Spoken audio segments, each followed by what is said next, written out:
जय माँ इंद्राक्षी, जय अम्बे। इंद्राक्षी धाम में दर्शकों आप सभी का हम हार्दिक स्वागत करते हैं। आज के दिन जिन जातकों का जन्मदिवस है, मैरिज एनिवर्सरी है, उन सभी को हमारी तरफ से बहुत बहुत शुभकामनाएं। ज्योतिष का एक बहुत चमत्कारिक चैप्टर आज हम आपको समझाने वाले हैं।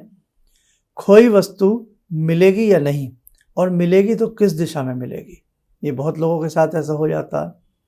और वस्तु मिलेगी भी या नहीं मिलेगी, ये बहुत ही आश्चर्यजनक और बहुत ही मन को लुभाने वाला ये सब्जेक्ट है आज का। और जीवन है, जीवन में किसी न किसी का कुछ ना कुछ खो ही जाता है ना।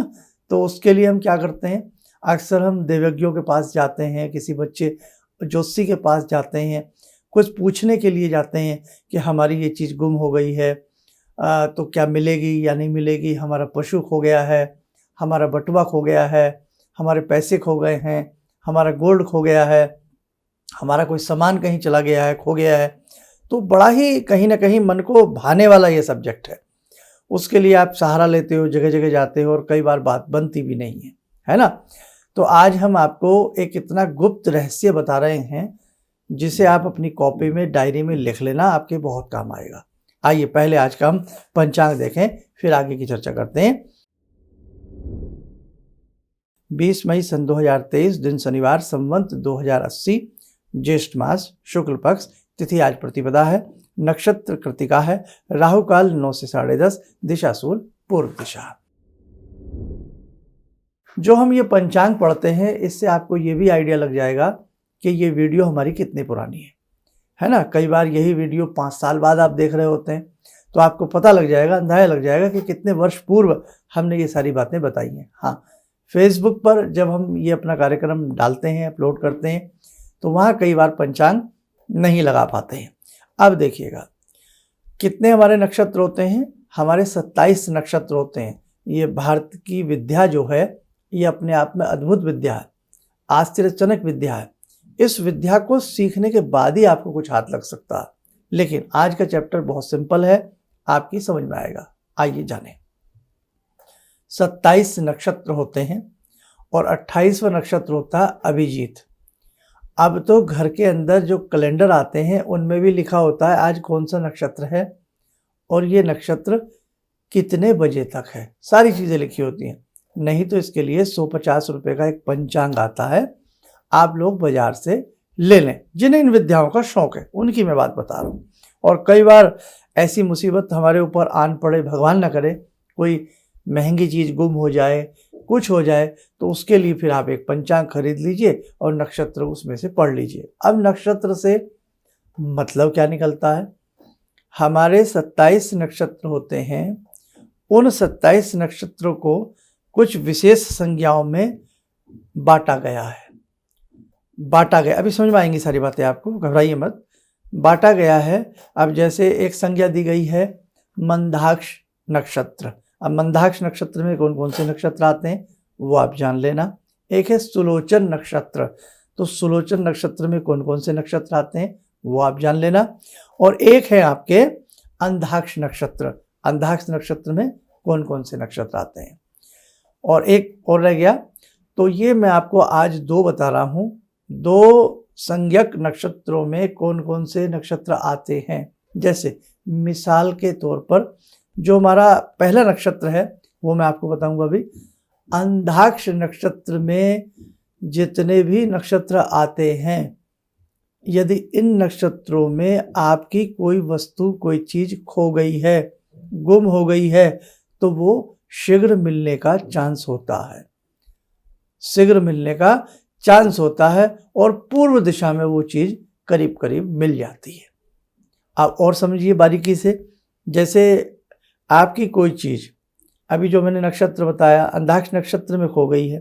अब अंधाक्ष नक्षत्र में कौन कौन से नक्षत्र आते हैं वो भी मैं आपको बता दूंगा, आप नोट कर लेना। घर में कई बार हमारी गोल्ड की अंगूठी है, चैन है, रख करके भूल जाते हैं, मिल नहीं रही होती, परेशान हो जाते हैं। कोई सरकारी दस्तावेज हैं, कोई चीज़ें मिल नहीं रही है, तो आप पहले ये देखें कि हमने किस दिन वो चीज़ रखी थी या किस दिन हमारी वो चीज़ गुम हुई है। उस दिन कौन सा नक्षत्र था वो देख लें और फिर उसकी डिटेल देख लें। आइए पहले आप 2 टेबल लिख लीजिए, फिर आपको और पता लग जाएगा। लिखें अभी मैं कुछ नक्षत्रों का नाम बोल रहा हूँ, वो नक्षत्र जान लेना किस श्रेणी में आते हैं। अंधाक्ष नक्षत्र, इनके अंतर्गत कौन कौन से नक्षत्र आते हैं नोट करें।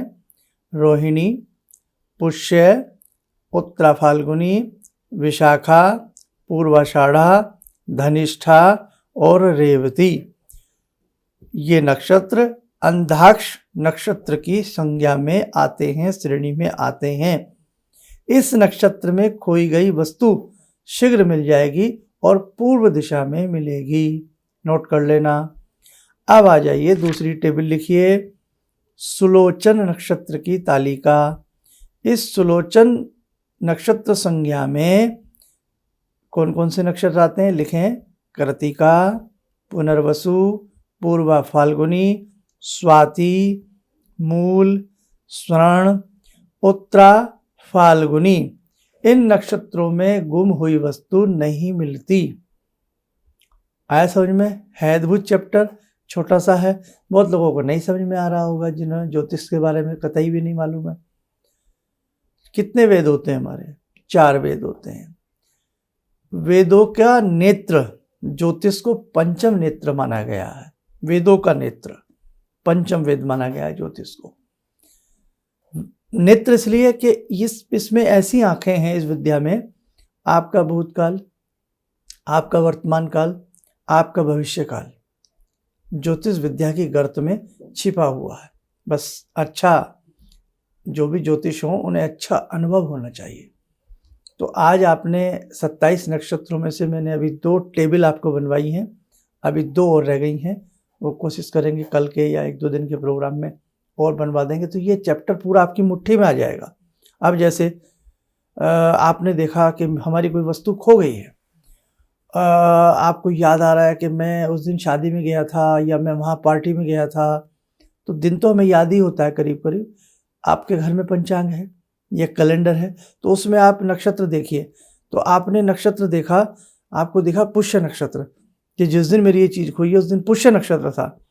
अब पुष्य नक्षत्र की आपने टेबल बनाई है, अभी किस में आया ये पुष्य नक्षत्र? अभी अभी आपको मैंने बताया, आपने देखा अपने पंचांग में कॉपी में, ये अंधाक्ष नक्षत्र में आया।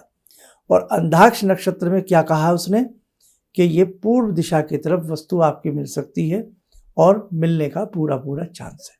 आप वहाँ एक बार जाइए, ढूंढिए या किसी से कहिए, हो सकता है किसी के हाथ में वो हो, वो लिए बैठा हो, रखे बैठा हो कि कोई आएगा तो मैं उसको दूंगा।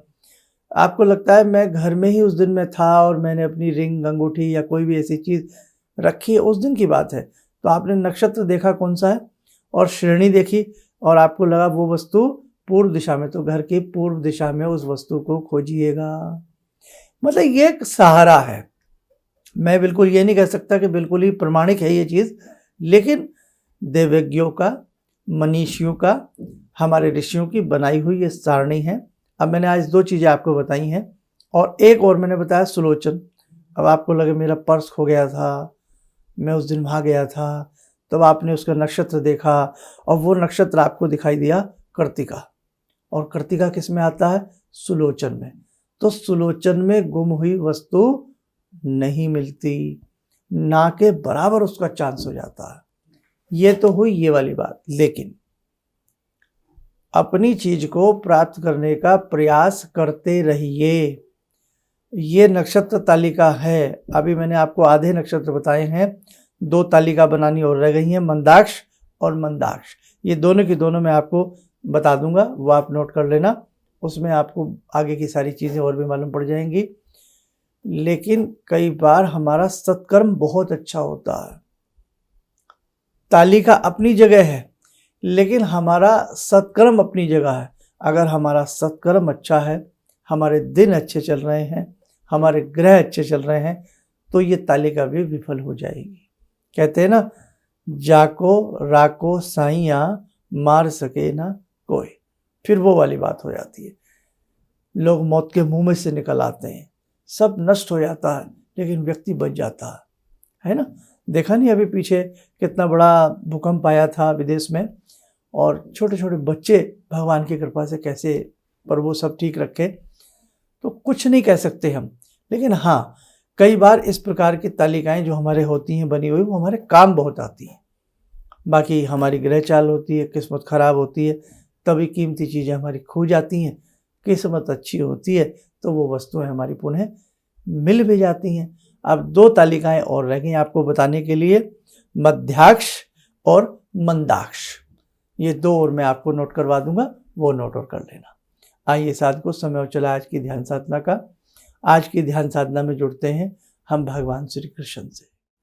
ॐ करारविन्दे न पदारविन्दं मुखारविन्दे विनिवेशयन्तं वटस्य पत्रस्य पुटे शयानं बालामुकुन्दं मनसा स्मरामि बालामुकुन्दं मनसा स्मरामि कस्तूरीतिलकं ललाटपटले वक्षस्थले कौस्तुभं नासाग्रे वरमौक्तिकं करतले वेणुकरे कङ्कणं सर्वाङ्गे हरिचन्दनं सुललितं कंठे च मुक्तावले गोपास्ति परिवेष्टितो विजयते गोपालचूडामणि शान्ताकारं भुजगशयनं पद्मनाभं सुरेशं विश्वाधारं गगनसदृशं मेघवर्णं शुभांगं लक्ष्मीकान्तं कमलनयनं योगवृद्ध्यानगम्यं वन्दे विष्णुं भवभयहरं सर्वलोकैकनाथं। कवच बना लें, ध्यान करें, बांके बिहारी का शुभ आशीष हम सबके ऊपर बरस रहा है।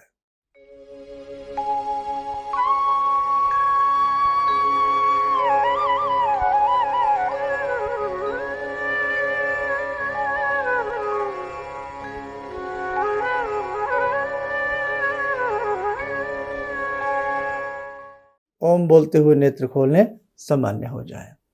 देखो साधकों, आप सबके कष्टों के निवारण के लिए, पितरों की संतुष्टि के लिए, पितृदोष मुक्ति के लिए एक विशेष पूजन 18 जून को होने जा रहा है। इस पूजन में जिन्होंने अपना नाम लिखवाया है वो सब बहुत अच्छे मन से आने का प्रयास करें। ये आपको भगवान ने एक मौका दिया है। सीटें सभी फुल हो चुकी हैं, इसलिए बहुत नए सिरे से अपना नाम लिखवाना चाहते हैं, क्षमा चाहेंगे क्योंकि करीब करीब सारी सीट्स जो थी, मतलब एक बैठने की जो कैपेसिटी है हॉल की, वो फुल हो चुकी है। क्या क्या घर से आपको लाना है वो सारी चीज़ें हम बता चुके हैं। एड्रेस के लिए आप 1 सप्ताह के बाद सब, वैसे तो करीब करीब जो हमारा एड्रेस हमने पुराने लोगों को दिया है लेकिन बहुत लोगों के पास नहीं भी होगा, तो 1 सप्ताह के बाद आप सब लोग एड्रेस ऑफिस से उसकी जानकारी लेते रहना, ठीक है। और बाकी इस प्रकार के जितने भी हमारे ज्योतिषी चैप्टर होते हैं इनके लिए एक डायरी बना लीजिए। कोई भी विद्या, पढ़ी हुई विद्या बहुत कई बार आड़े वक्त काम आती है, इसलिए सीख कर भी सीखते रहिएगा। आप स्वस्थ रहें, सुखी रहें। इन्हीं शुभकामनाओं के साथ हम अपनी वाणी को विराम देते हैं। जय जय अम्बे। वत्स्य मुखी राजमुखी स्वाहा वाला जो बताए थे सर आप, तो जो प्रयोग करना करके, तो मैं प्रयोग अक्सर करता हूँ, बहुत अच्छा मुझे फायदा मिलता है, बहुत फल मिलता है उससे मुझे। किसी भी समस्या के समाधान के लिए मिले प्रसिद्ध हस्तरेखा एवं वास्तु विशेषज्ञ प्रोफेसर धर्मेंद्र शर्मा जी से। नोट: शिविर में भाग लेने हेतु एवं व्यक्तिगत रूप से मिलने के लिए कॉल करने का समय सुबह 10 बजे से शाम 6 बजे तक। हमारे विभिन्न ज्ञानवर्धक कार्यक्रम देखने के लिए आप हमें अभी सब्सक्राइब करें, बेल आइकन को प्रेस करें ताकि आप देख सकें हमारा कार्यक्रम सबसे पहले। और अधिक जानकारी के लिए फेसबुक पेज को लाइक करना न भूलें।